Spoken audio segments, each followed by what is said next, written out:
Hey Mike, do you have any thoughts on what the museum's philosophy is and the philosophy behind the museum? Well, of course. And it's something that I haven't talked about much before, but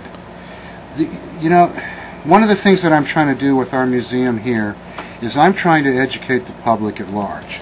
So we believe that right now Bigfoot is undergoing a discovery, that the discovery of Bigfoot is taking place as we speak right now. It has been for a number of years, and it's going to take a couple more years for it to completely play out and for people to truly understand what the phenomenon is all about.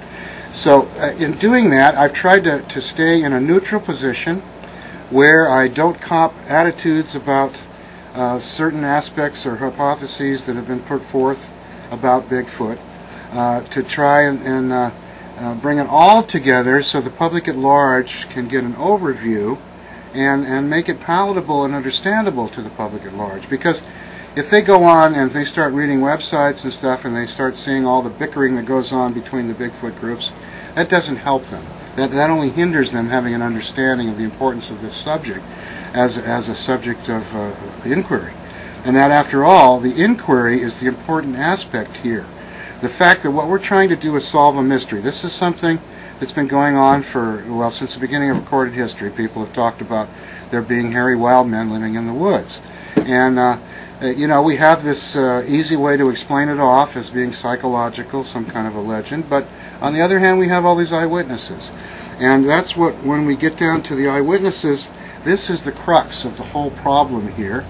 And not too long ago, I spoke about the comments made by Autumn Williams about, well, she announced that she wanted to change her official title from being a Bigfoot researcher to being a witnesses advocate. And I agree with that concept. And once again, this museum, that's one of the things we're doing here. We are, by our existence, advocating for all the eyewitnesses who have had experiences that can't adequately be explained by normal scientific explanations.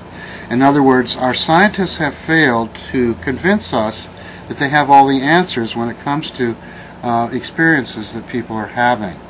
And those experiences are largely referred to as paranormal. Of course, there's that word again. Let's just think of it this way. What we're calling paranormal today, sometime in the future, will be normal, probably. In other words, we'll have figured out what it is, how the phenomenon works. We'll have named it, we'll have categorized it, classified it, analyzed it, and it'll no longer be paranormal. It'll be what is our new normal.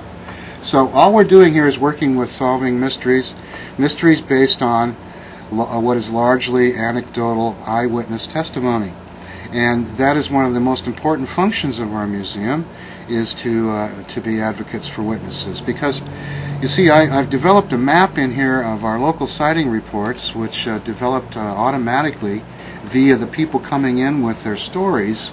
And one of the things that these witnesses would say to me is, "Wow, I'm so glad you built this museum. It's really great to have a place to go where I can talk about this without being treated like I'm an imbecile, without being ridiculed.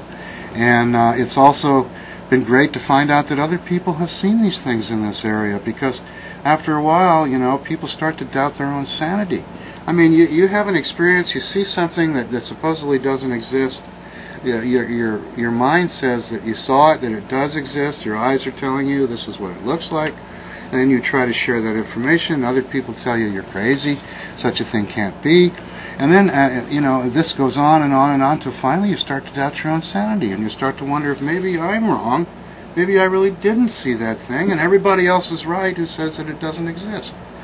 Well, we're here to say that people have a right to these experiences. They have a right to talk about them, to share these experiences, and I believe it's incumbent upon our, quote, authority figures, our scientific authorities, to sit down with these people and work with them instead of sloughing them all off and, saying they're all a bunch of fools or idiots.